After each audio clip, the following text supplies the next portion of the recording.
গণভবনে ১৪ দলের সাথে বৈঠকের পরে এখন ব্রিফিং চলছে, সেখানে ব্রিফ করছেন ওবায়দুল কাদের। আমরা সরাসরি সেখানে চলে যাচ্ছি।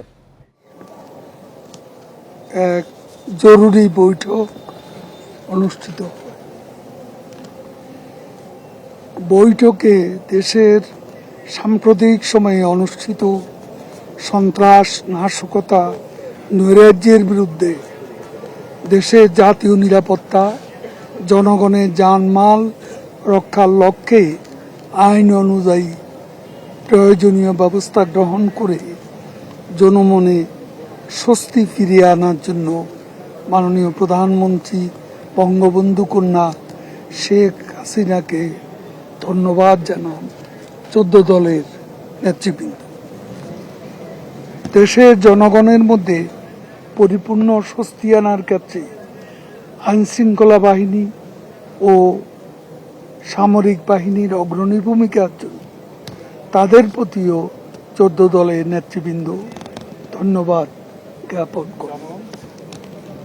নেতৃবৃন্দ মনে করেন বিএনপি, জামাত, ছাত্রদল, শিবির, তাদের দোসর উগ্রবাদী জঙ্গি গোষ্ঠী বাংলাদেশের স্বাধীনতা, সার্বভৌমত্ব নস্যাৎ করার ষড়যন্ত্রে লিপ্ত। তারা সন্ত্রাস, নৈরাজ্য, হত্যাকাণ্ডের মাধ্যমে দেশকে অকার্যকর করার ষড়যন্ত্র করছে।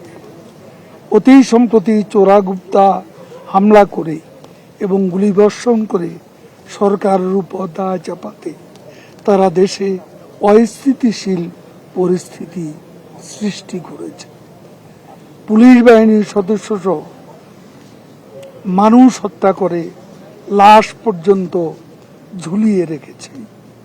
এই সন্ত্রাসী গোষ্ঠী যে প্রক্রিয়া এসব হত্যাকাণ্ড ঘটিয়েছে তা ইতিহাসে নজিরবিহীন।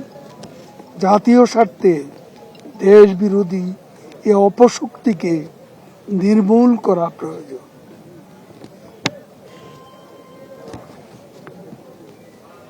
চৌদ্দ দলের এই সভায় সর্বসম্মতিক্রমে সিদ্ধান্ত হয় জামাত শিবির গোষ্ঠীর অপশক্তির রাজনীতি নিষিদ্ধ করার জন্য। জামাত শিবির নিষিদ্ধ করার সর্বসম্মত সিদ্ধান্ত গৃহীত হয়। ১৪ দল মনে করে শিক্ষার্থীদের নিরাপত্তা, তাদের শিক্ষা জীবনের সুরক্ষা দেওয়ার লক্ষ্যে সরকারকে পর্যায়ক্রমে প্রয়োজনীয় ব্যবস্থা গ্রহণ করা উচিত।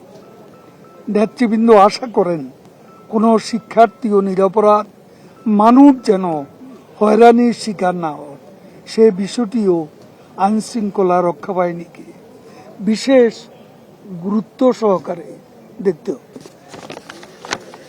জয় বাংলা, জয়। কোনো প্রশ্ন নেব না আজকে। একটাই, জামাত শিবির নিষিদ্ধ করার সিদ্ধান্ত আমরা নিয়েছি, এখন সরকার এটাকে বাস্তবায়িত করবে। ঠিক আছে, ঠিক আছে।